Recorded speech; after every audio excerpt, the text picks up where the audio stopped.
Have you ever heard that today's Greeks carry more genetic material from their ancient ancestors than most other Europeans do from people who lived 2,000 years ago? While waves of migration and warfare completely reshaped other European populations, Greek people somehow kept their genetic makeup intact across thousands of years. From Viking raids up north to military campaigns down south, Europe's genetic makeup kept changing. But the people descended from ancient Athens and Sparta preserved their ancestral genetic material almost completely. Today, we're diving into one of the most incredible genetic tales in human history.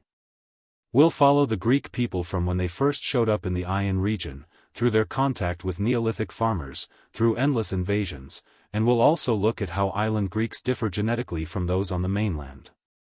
We'll explore mtDNA, Y-chromosome data, and haplogroups to figure out exactly how Greeks kept their genetic heritage alive when so many other groups couldn't.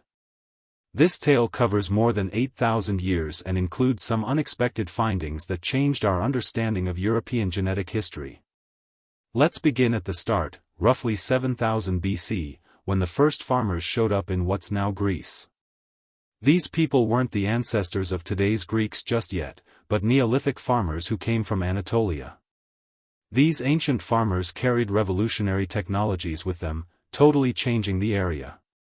They made homes across the Greek mainland and islands, creating some of Europe's earliest farming settlements. Archaeological finds from places like Nea tell us these people built advanced societies with layered social systems. Their DNA shows they mainly belonged to haplogroups like G2A for men and different European Neolithic lineages for women. These Neolithic farmers created the genetic base that future populations would add to. But this is where things get fascinating. Between roughly 2800 and 2200 BC, a new group showed up that would completely reshape the region's genetic composition.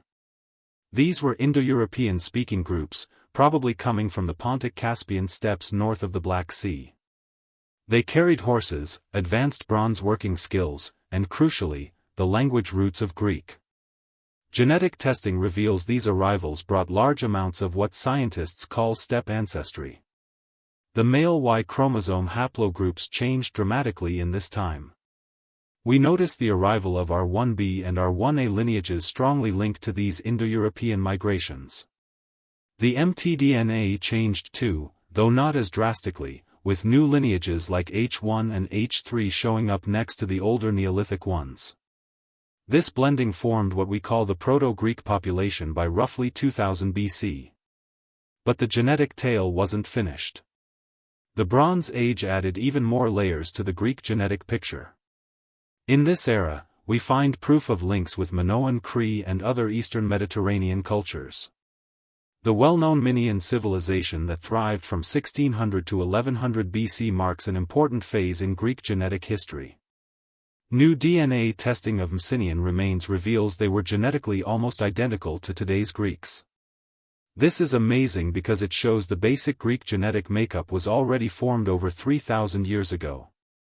The Mycenaeans had a blend of Neolithic farmer ancestry, Indo-European steppe ancestry, and smaller portions of what scientists call Caucasus hunter-gatherer ancestry. This three-part blend became the genetic fingerprint of Greek people. Now, let's discuss the mtDNA patterns, because they reveal something remarkable about Greek population history.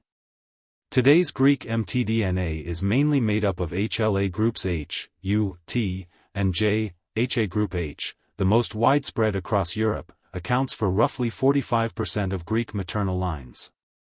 But here's the interesting part, the particular subtypes of H present in Greeks often trace back to ancient times in the area.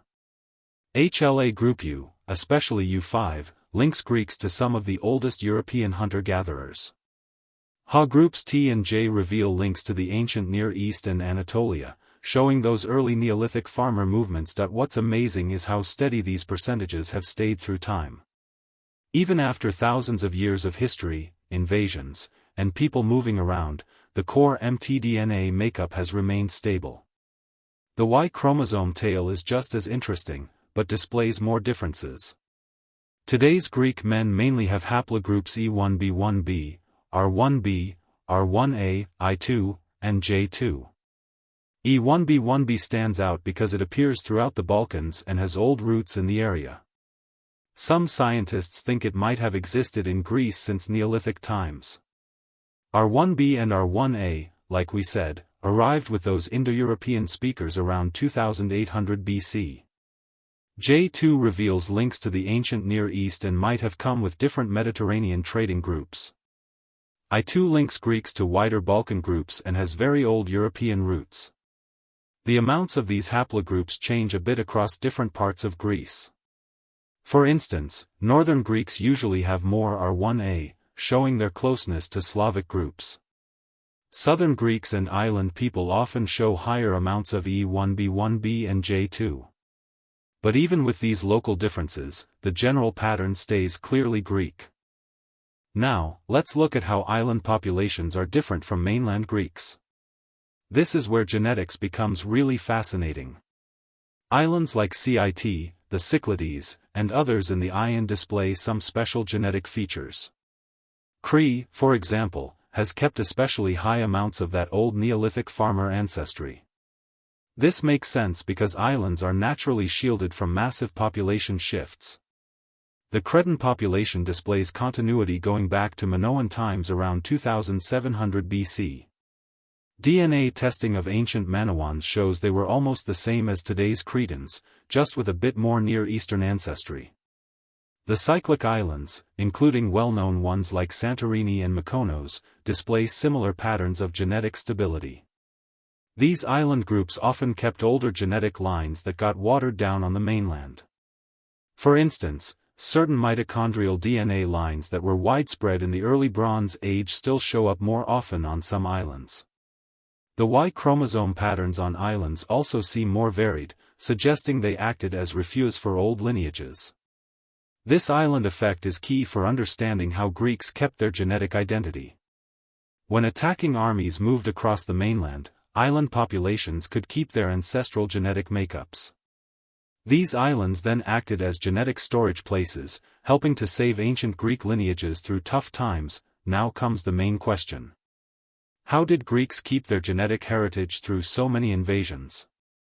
Let's examine the major obstacles they encountered. The Roman conquest, starting in 146 BC, was actually less damaging genetically than you might think. Romans mainly wanted political power, not mass population replacement. Many Romans actually respected Greek culture and supported its survival. Genetic research reveals very little Roman genetic influence on Greek populations. The same thing happened during the Byzantine period. Despite belonging to a huge empire, the main Greek populations in the Ion stayed Gen. This survival happened for several important reasons. First, geography was essential. Greece's mountain-filled land and spread-out islands formed natural shields against large-scale population replacement. Many Greek communities could pull back to safe spots during invasions.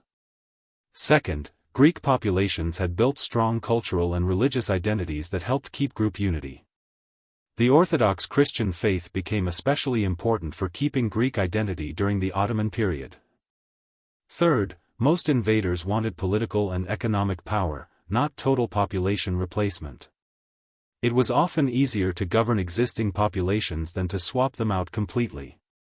Fourth, the sea-based nature of Greek civilization meant many communities could flee by boat during invasions.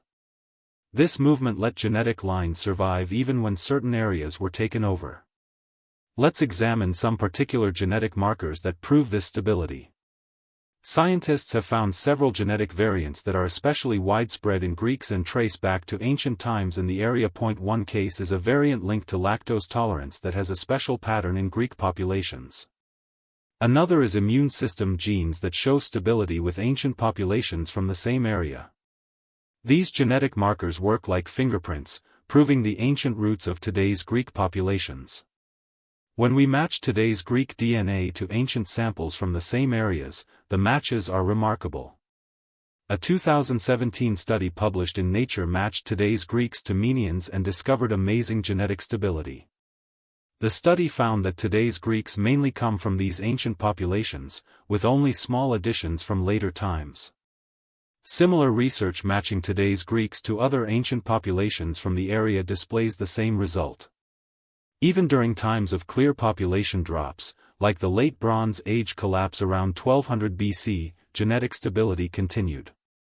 This tells us that even when civilizations fell apart, Now, let's clear up some common wrong ideas about Greek genetics. One false belief is that today's Greeks aren't connected to ancient Greeks because of all the invasions. As we've shown, genetic proof strongly goes against this belief. Another wrong idea is that Slavic invasions basically transformed the Greek genetic picture. While Slavic ancestry exists, especially in northern Greece, it makes up a smaller part of the total genetic makeup. Some people also think that Ottoman rule brought in major Turkish genetic material. Again, genetic research reveals this effect was tiny in most Greek populations. These wrong ideas often come from historical records that focus on political and cultural shifts instead of actual population genetics. Political takeover doesn't always equal genetic replacement. The genetic proof shows a picture of amazing stability despite political chaos. Let's also check how different parts of Greece display this stability. The Peloponnese, home to ancient Sparta, displays strong genetic stability with ancient populations. Atta, the area around Athens, similarly displays kept ancestral lines. Northern Greece, while having more Slavic input, still keeps a basically Greek genetic makeup.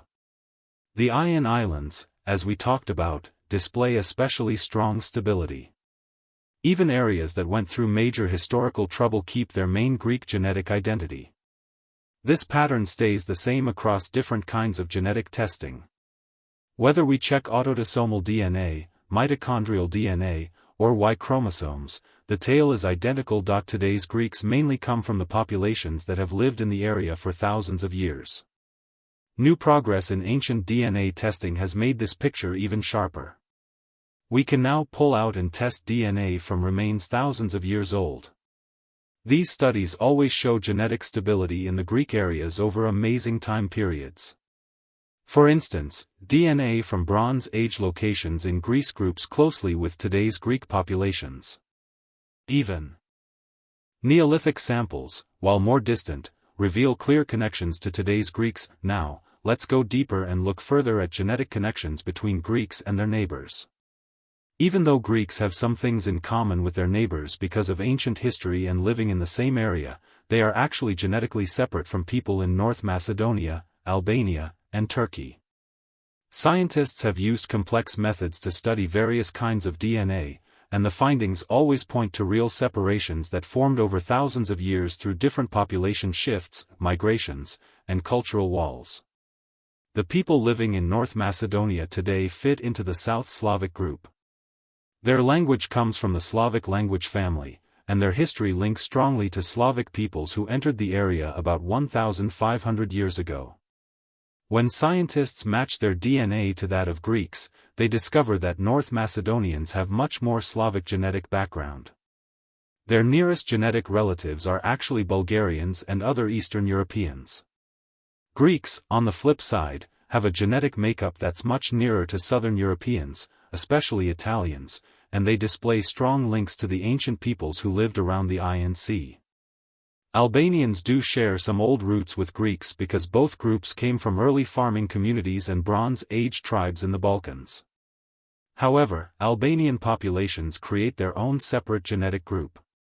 Today's Turkish populations display a complicated genetic mix from Europe, the Middle East, South Asia, and Central Asia.